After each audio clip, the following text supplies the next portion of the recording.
आज की वीडियो उन लोगों के लिए है जो तरह तरह के मेडिसिन खाकर थक चुके हैं, लेकिन उनका हेलिकोबैक्टर पाइलोरी, गैस्ट्राइटिस, इन्फ्लेमेशन आंतों की बिल्कुल सही नहीं है। दिल की धड़कन बहुत ज़्यादा तेज़ हो जाती है, एंजाइटी में आप आ जाते हैं, रात को आप सो नहीं सकते, रात को अचानक आपकी दिल की धड़कन तेज़ हो जाती है। तो ये वीडियो आपके लिए है और आज के बाद इंशाल्लाह आपकी ज़िंदगी बदल जाएगी।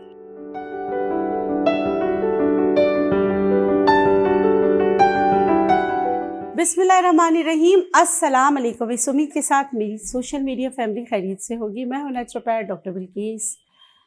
आज की वीडियो उन लोगों के लिए है जो तरह तरह के मेडिसिन खाकर थक चुके हैं, लेकिन उनका हेलिकोबैक्टर पाइलोरी, गैस्ट्राइटिस, इन्फ्लेमेशन आंतों की बिल्कुल सही नहीं हो रही, ज़िंदगी से बेजार हो चुके हैं, तरह तरह की अद्वियात कर चुके हैं।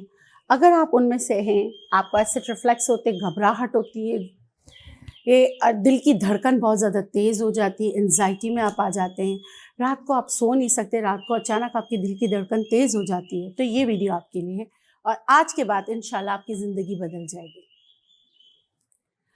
जी, जैसे कि मैंने आपको कहा, एच पाइलोरी बहुत अरसे तक ये समझते रहे कि हेलिकोबैक्टर पाइलोरी जो है ना, ये एंजाइटी, स्ट्रेस वगैरह से होता है।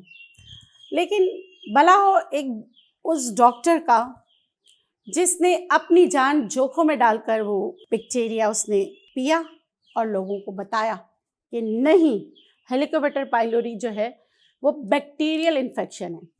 जब हमारी बॉडी में बैक्टीरियल इन्फेक्शन बढ़ जाता है, वो हमारे एसोफेगस को या हमारे जो वॉल है, स्टमक के वॉल है, उसको ज़ख्मी कर देता है। अल्सर इसी को कहते हैं ना, ज़ख्म को कहते हैं। तो इस जख्म को हील करने के लिए सबसे पहले कुछ बातें आप नोट कर लीजिए। आपने गोश्त नहीं खाना, एनिमल प्रोडक्ट बिल्कुल बंद कर दीजिए। मेरे बहुत सारे वेजिटेरियन बहन भाई बोलेंगे, भाई हम तो एनिमल नहीं खाते फिर भी हमें है। कोई बात नहीं, आपको भी फायदा होगा। आप एनिमल प्रोडक्ट्स नहीं खाते लेकिन आप दूध दही का इस्तेमाल करते हैं, और जब हेलिकोबैक्टर पाइलोरी होती है, एच पाइलोरी या गैस्ट्राइटिस, इन्फ्लेमेशन होती है, तो हमेशा कहते हैं कि दही खा लो। कीफर दही अच्छा है क्योंकि इसमें लिविंग ऑर्गेनिज्म होते हैं, वो गुड बैक्टीरिया होते हैं, जाके बैड बैक्टीरिया के साथ फाइट करके उनको ख़त्म करते हैं। लेकिन दही भी प्रीबायोटिक है, लेकिन फिलहाल एनिमल प्रोडक्ट नहीं, मक्खन नहीं, एनिमल प्रोडक्ट नहीं, दूध नहीं, अंडा नहीं, ठीक है, रेड मीट नहीं। तो सब मुझसे कहते हैं मछली खा सकते हैं या हम मुर्गी खा सकते हैं। देखिए, ये आपको परहेज़ 1 महीने का करना है। 30 डेज में आपकी जान छूट जाएगी सारी चीज़ों से। तो 30 डेज तो आप अपने आप को दे सकते हैं ना। तो आपने 30 डेज तक ये करना। अच्छा, मज़ेदार बात है कि अगेन साइंस ने तरक्की की, गंदम में से मैदे को निकाला, सूजी को हटाया, फोक को हटाया। तो ये एच पाइलोरी के लोगों के लिए बहुत अच्छा है कि आप सफ़ेद रोटी खाएं, सफ़ेद डबल रोटी खाएं। आपको हस्क इस्तेमाल नहीं करना, ठीक है, आपने हस्क का इस्तेमाल नहीं करना। टमाटर जो मतलब टमाटर का छिलका भी आपके लिए बेहतर नहीं है। देखिए, मैं ये सारी चीज़ें ना अपने 20 साल की प्रैक्टिस से आपको बता रही हूँ। आप करेंगे, आपको बहुत फ़ायदा होगा। मिर्चों का इस्तेमाल नहीं करना, बहुत ज़्यादा मिर्चें इस्तेमाल करेंगे तो उससे भी आपको नुकसान होता है। एच पाइलोरी के पेशेंट को चाहिए कि सुबह उठ के, मैंने वैसे गट हेल्थ पे पूरी वीडियो बनाई है, ओकरा वाटर ने भिंडी का पानी सुबह लें, एक दिन भिंडी का पानी लें। बंद गोभी का मैंने बताया कि उसका अचार बनता है, वो भी मैंने बताया हुआ है, वो भी उनके लिए बेनिफिशियल है। या बनाना, बनाना कौन सा, कच्चा बनाना, वो बहुत अच्छा होता है, उसका इस्तेमाल करें खाली पेट। आपकी मर्ज़ी, जो आपको अवेलेबल हो वो इस्तेमाल करें। अब आते हैं शाहकार की तरफ, जो आपको हेलिकोबैक्टर पाइलोरी से निजात दिलाएगा। वैसे होम्योपैथिक में argentum, acid nitricum, at times carbo veg भी इसकी अच्छी दवा है। फिर लर्निंग लेबोरेटरीज़ की भी अच्छी दवाएं हैं, और डॉक्टर रिक्विट की भी इसमें R5 भी बहुत अच्छी है। लर्निंग लेबोरेटरीज़ की भी इसमें टैबलेट्स जो है ना वो बहुत अच्छी हैं। साथ में मैं आपको बताती हूँ, ये बहुत ही आजमाया हुआ नुस्खा है। मेथी दाना आपने लेना है। पहले मैं हमेशा आपको बोलूँगी कम बनाएं, उसके बाद आप खुद ही ज़्यादा बनाएंगे।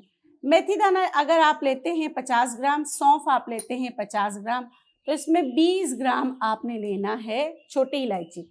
छोटी इलायची कामिंग है, सूदिंग है, आपकी स्टमक के वॉल को ठंडा करने में आपकी मदद करता है। सौंफ आदित्य है, आपके मैदे की जो मतलब गर्मी वगैरह का एहसास होता है उसमें आपकी मदद करता है।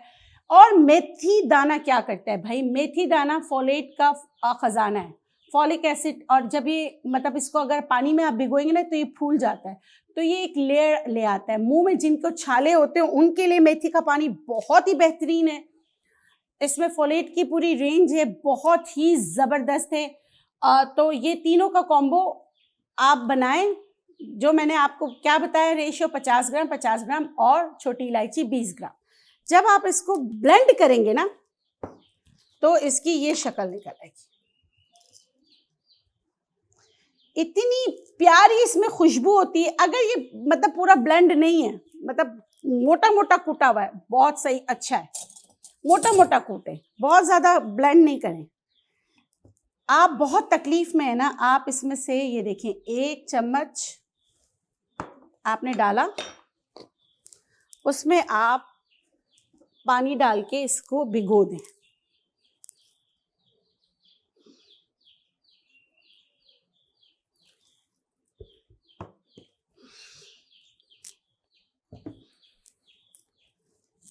ये देखिए, ये आप भिगो दें। और खानों से आप सुबह खाली पेट भी ले सकते हैं। ये नाश्ते से आधा घंटा पहले, दोपहर खाने से आधा घंटा पहले, रात खाने से आधा घंटा पहले आप इसको इस्तेमाल कीजिए। आप यकीन करें, इंशाल्लाह इंशाल्लाह इंशाल्लाह आप मुझे दुआओं में ज़रूर याद रखेंगे। इंशाल्लाह आपको इस रेमेडी के साथ मैंने आपको होम्योपैथिक का भी बताया कि आप वो भी इस्तेमाल कर सकते हैं। तो ये इस्तेमाल कीजिएगा और साथ में दुआओं में ज़रूर याद रखिएगा। मैं भी आपको दुआओं में याद रखती हूँ। आप लोग हैं तो ये चैनल है, आप लोगों का बहुत शुक्रिया, आप लोग इतना प्यार देते हैं। तो ये इस्तेमाल करके इसका फीडबैक ज़रूर दीजिएगा। अगर किसी को इसकी ज़रूरत है तो प्लीज़ उसके साथ शेयर कीजिएगा। Sharing is caring. परहेज़ के साथ इलाज करेंगे तो इससे बहुत जल्द छुटकारा हासिल करेंगे। कब तक करना है, ये आप 6 महीने भी खा सकते हैं। आपने देखा, आपके सामने बनाया, इसका कोई नुकसान नहीं। हाँ, अलबत्ता कुछ हिदायत, आपकी इलायची अंदर से जब आप इसको तोड़ें तो इसके बीज काले होने चाहिए, बीज काले होने चाहिए, फंगस वाले नहीं होने चाहिए, ठीक है, ये याद रखिएगा। सफ़ेद वाले बीज जो होते हैं ना, फिर वो इतना अच्छा काम नहीं करते। तो इलायची आप ज़रूरी नहीं कि हरी हरी लें, कलर किया हुआ नहीं लें, सही वाली इलायची लें। इसके साथ मुझे दीजिए इजाज़त, इंशाल्लाह फिर मिलेंगे एक नई वीडियो के साथ। जाते जाते आप लोगों से दुआओं की दरख्वास्त, आप लोगों के लिए ढेर दुआएं। खुश रहें, शाद रहें, आबाद रहें, जिए और जीने दें। अल्लाह नेगहबान, अल्लाह गफूर रहीम आपको औलाद के गम से महफूज रखे। आमीन आमीन आमीन या रब्बुल आलमीन। अल्लाह नेगहबान, अल्लाह हाफ़िज़।